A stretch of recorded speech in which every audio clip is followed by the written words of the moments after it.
Lenses. A lens is a transparent medium. A lens can be bounded by two curved surfaces, or one plane surface and other curved surface. There are many types of lenses.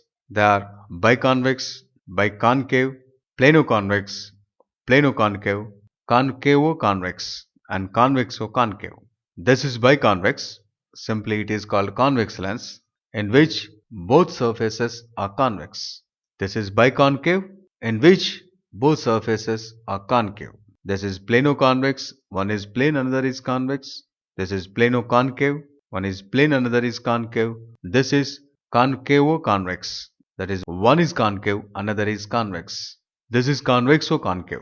If we consider a biconvex lens, it can be considered to be formed from the combination of two glass pairs, as are saying in the figure. Since it is formed with two spheres, it is having two center of curvatures, correspondingly two radii of curvatures. A convex surface having larger radius of curvature is less curved.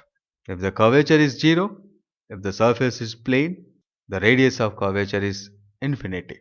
That is, for a plane surface, the radius of curvature is infinity. For a convex, the radius of curvature is positive. For concave, the radius of curvature is negative. Now this is the combination of two spheres, and this line, an imaginary line, passing through the two center of curvatures of two surfaces. This is called principal axis of the lens. The midpoint of the line segment C1, C2, this is known as optic center O. For a thin lens and for all practical purposes, we take the distance from the optic center to center of curvature as the radius of curvature. Now this is a biconcave lens. This is formed by filling the space between two imaginary spheres with glass. Now this is a biconcave lens. This surface is formed due to this sphere, this surface is formed due to this sphere, and this is center of curvature for this is center of curvature for this. For this it is R1, for this it is R2. R1 is the radius of curvature for this sphere, and R2 is the radius of curvature for this sphere. And this is principal axis, and this is optic center. In case of a convex lens, when a beam of light parallel to the principal axis incident on the lens and all refracted rays meet at this point, that means all refracted rays converges to this point. All the rays which are coming from infinity appears to be converges at this point, and this point is known as principal focus. Therefore, the convex lens is also known as convergent lens. In case of a biconcave lens, when the rays are coming from infinity, because of refraction, they diverge from this. All these divergent rays appears to be coming from this point. That means these rays refracts as are seeing in the figure, and all these rays appears to be coming from this point, or appears to be diverges from this point. This point is known as principal focus. That means in case of a concave lens, the principal focus is a point from which the refracted rays appears to be diverges. Now this is called the divergent lens. In case of a convergent lens, when a light incident on this surface, here the light is traveling from a rarer medium to denser medium, this is normal, it bends towards the normal. At this surface, the light entering from denser to rarer medium, it bends away from the normal. Now this light, if we extend this ray, this meets the principal axis at this point, which is principal focus.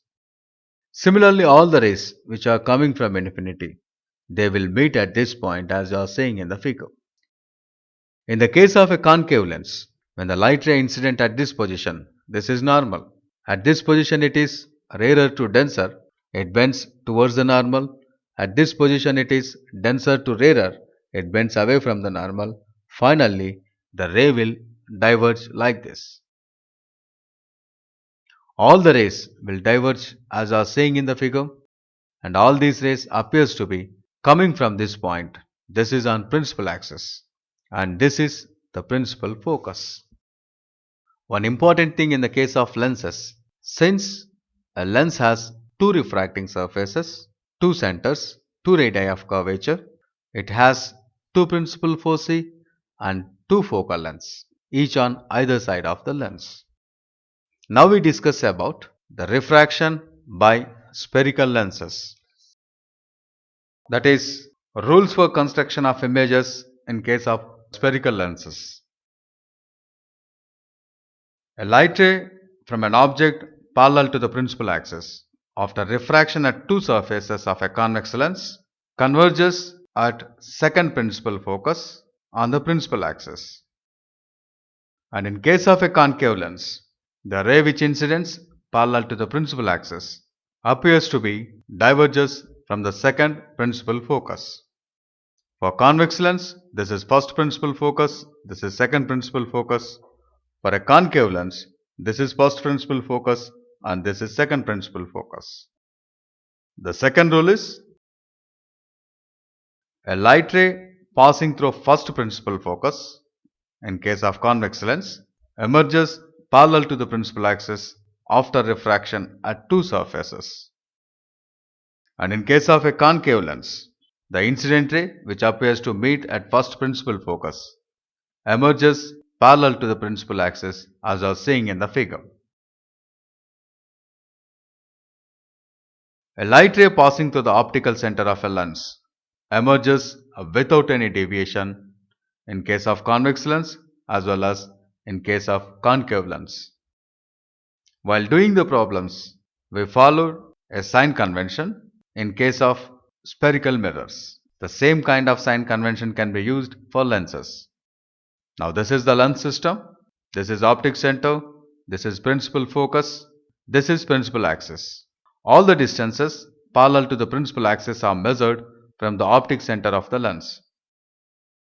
From this optic center we have to measure the distances. If the distances are measured in the direction of light, they are considered to be positive.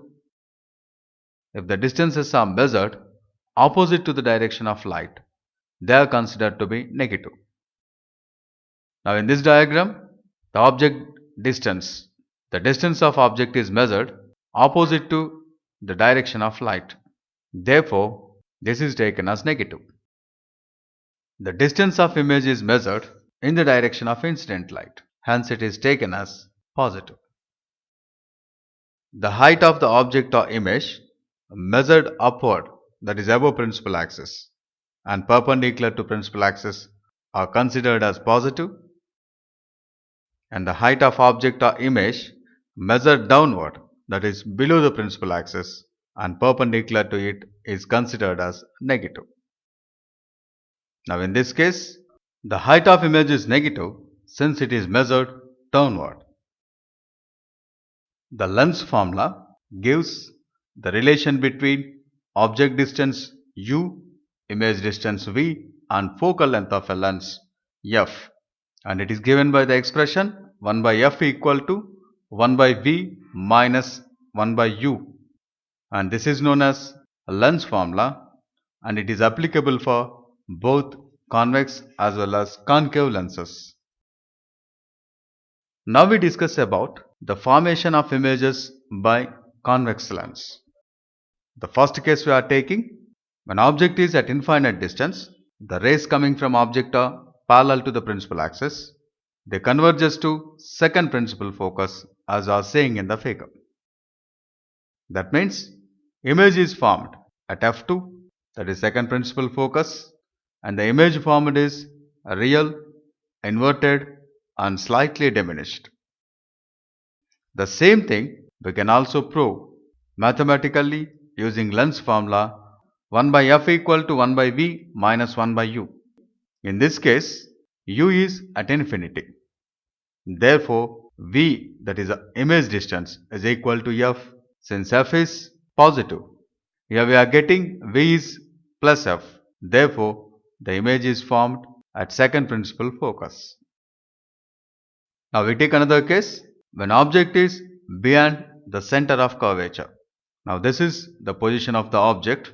Now we consider two rays coming from this object. This is parallel to the principal focus and this is passing through the optic center. Since this ray is passing through the optic center, there is no deviation or no refraction, and this is parallel to principal axis. It passes through f2 and these two rays meet at this point, and this image is formed between f2 and 2f2 on either side of the lens. And this image is real image, it is inverted and diminished. The same thing we can prove mathematically using lens formula 1 by f equal to 1 by v minus 1 by u. In this case, u greater than 2f. Let us consider u equal to minus 3f.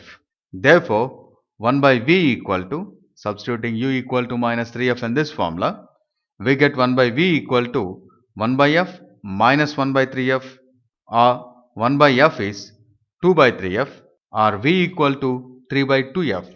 This is greater than f and less than 2f. Now we take another case when the object is at the center of curvature.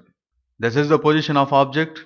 Again you consider two rays from this object.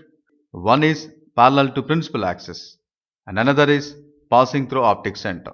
There is no deviation in this ray, and this ray converges and passes through f2, and these two rays meet at this point, and image will be formed at 2f2. In this case, the image is formed at 2f2, that is center of curvature. On either side, the image is real, it is inverted and same size as that of the object.